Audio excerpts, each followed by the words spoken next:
Hey y'all, so today's verses are God's 7 promises. So I think I told you guys before that I'm going to start doing like certain scriptures based on a particular topic. So I figured that we can do the scriptures based on God's 7 promises. So the first scripture is coming from the book of Deuteronomy, chapter 7, and it's going to be verses 7 through 9. The Lord did not set his affection on you and choose you because you were more numerous than the others, for you were the fewest of all peoples, but it was because the Lord loved you and kept the oath he swore to your ancestors, that he brought you out with a mighty hand and redeemed you from the land of slavery, from the power of Pharaoh, king of Egypt. Know therefore that the Lord your God is God. He is the faithful God, keeping his covenant of love to 1,000 generations of those who love him and keep his commandments. So the next verse is coming from the book of Psalms. Sorry if y'all hear my door. My daughter keeps walking in and out my room. But the next verse is coming from the book of Psalms, chapter 33.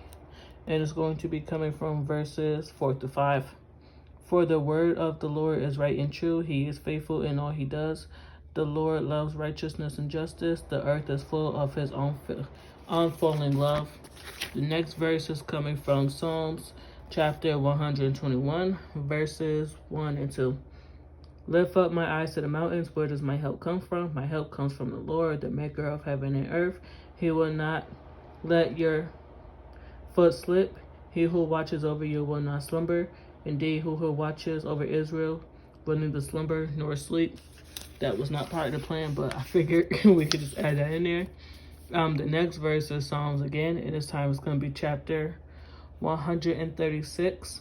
And we are just going to be reading the first verse. Give thanks to the Lord, for he is good.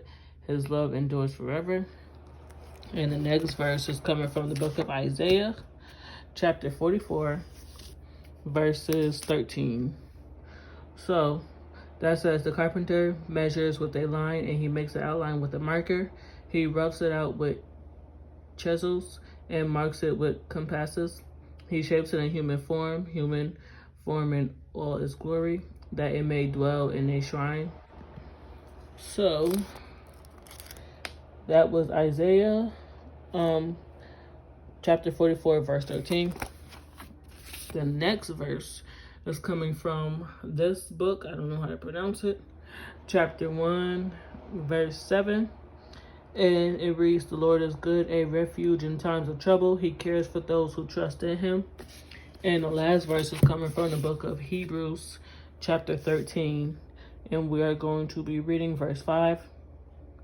Keep your lives free from the love of money and be content with what you have, because God has said, never will I leave you, never will I forsake you. So these are God's 7 promises. And let me know down below in the comments if you guys like me to read the verses from the actual Bible the way I have been doing it, or do you guys want me to switch it up and probably have like the text on the screen and just do it that way. I'm not sure if I'm making sense, but just comment down below if you guys like me doing it this way or if you guys want me to do it another way.